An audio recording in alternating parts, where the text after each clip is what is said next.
Alors aujourd'hui on se retrouve pour un DIY couture. Je me suis déjà avancée, j'ai déjà coupé toutes les petites pièces dont j'ai besoin. Donc je vais, peut-être que ça se voit pas trop au premier abord là pour l'instant, je vais lui coudre une petite peluche éléphant. Parce que Julie elle adore les éléphants. Je lui avais promis que je lui ferais une peluche éléphant pour son anniversaire. Vous voyez que je suis en train de le faire pour le calendrier de l'Avent. Vous vous doutez donc que je n'ai pas tenu ma promesse. Je n'ai pas du tout eu le temps de lui faire. Et du coup, eh bien, j'ai reporté simplement sa peluche au calendrier de l'Avent. Donc voilà.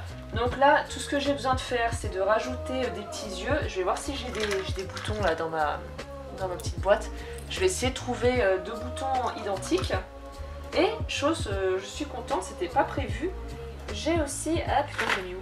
Alors, j'avais, juste dans ma petite boîte, j'avais trouvé du ruban. Et je me suis dit chouette, ça va faire la queue. Mais visiblement je viens à l'instant de le perdre.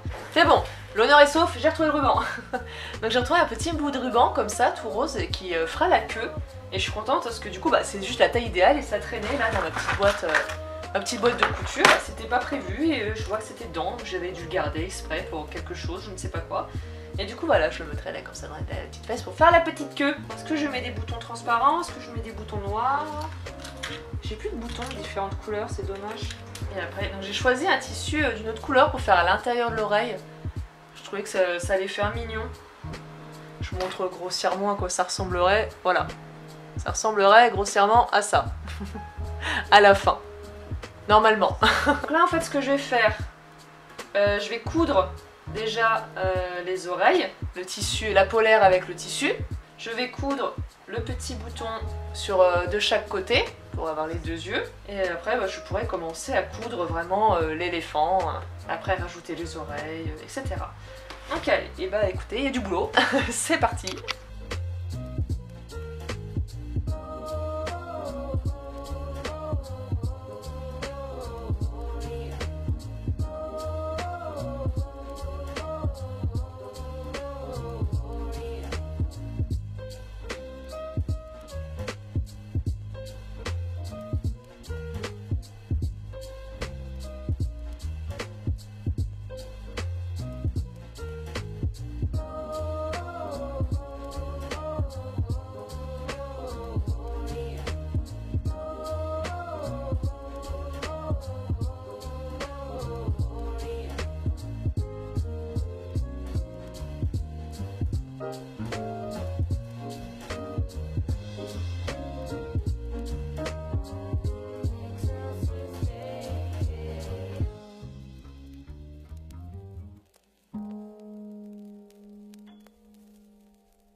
Du coup, voilà le résultat après, je ne sais pas, une heure passée dessus. Donc bon, il a un léger strabisme, voilà, on voit. Et il y a un œil qui va un petit peu plus bas que l'autre. Après ça c'est dur à gérer, mais globalement je suis assez contente de moi. Parce que bon, faut savoir, je couds que des dodos pour rats à la base, hein, donc coudre des peluches c'est pas non plus mon délire. Mais franchement, je suis assez fière de moi. C'est rare que ça arrive, mais je suis assez fière de moi. J'espère vraiment, sincèrement, que ça va lui plaire. Je la trouve assez mignonne et j'espère qu'elle va la trouver mignonne aussi. Et donc voilà. Donc comme d'habitude, vous aurez la petite photo ou la petite vidéo pour voir, je sais pas, par exemple, où Julie l'a placée ou je ne sais que d'autre. Donc en attendant, on se retrouve demain pour un unboxing et après-demain pour soit un DIY, soit un achat pour le calendrier de l'Avent de Julie. Voilà!